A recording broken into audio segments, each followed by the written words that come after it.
Hey guys, it's Kristen here with Find Your Balance Dog Training.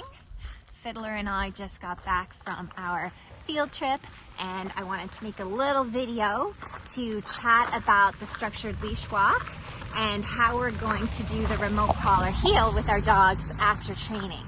So during training, we start out teaching the dog proper leash communication using the prong collar. So we teach the dog how to follow the leash. Once the dog understands that skill, then we can layer our remote collar over top. Now, Fiddler is a guy who did a ton of pulling in the past. A lot of dogs do before they're trained to heel politely on leash.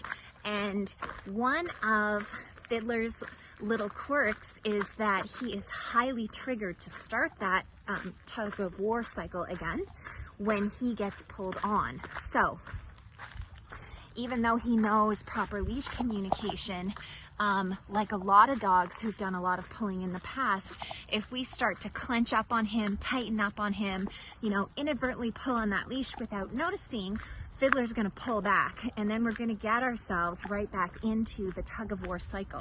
So after training, when the dog is properly trained on all the tools and knows how to do the remote collar heel, what we wanna make sure that we do as we walk our dogs is keep the leash as short as possible, but still being relaxed. So we wanna be able to feel the dog through the leash, but it shouldn't be tight. It should still be a little bit floppy. We don't want to walk our dogs with a leash like that. When we walk our dogs with a leash like that, we can't feel what's going on, and the dog has all that space to make a mistake before we even notice. So in order to best serve our dogs, we want to make sure that we're always holding our leash correctly and keeping it at the appropriate short but loosely comfortable length. And then we are going to be using our remote collar as we communicate with the dog, give him feedback, give him information and guidance. So when I'm walking with Fiddler, what I'm doing as I am approaching people or dogs, before we even get there, I'm giving him some guidance when he needs it. So Fiddler gets excitedly reactive towards dogs, towards people, towards traffic. So if there's a person approaching us, before we reach that person, I want to de-escalate any mental arousal in Fiddler's brain.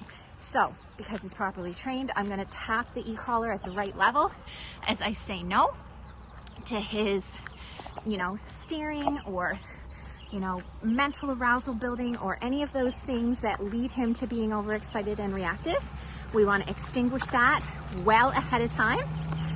We're going to make space. So I'm going to either move up on the grass like that, as I did for the car, or I am going to step over this way.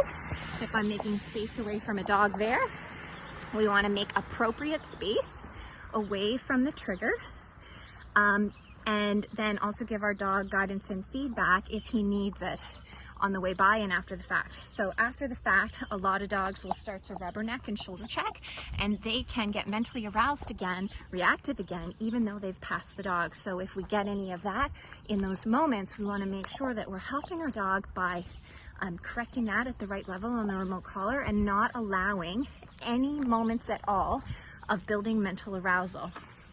But at no time am I going to start pulling and clenching and tightening up on that leash.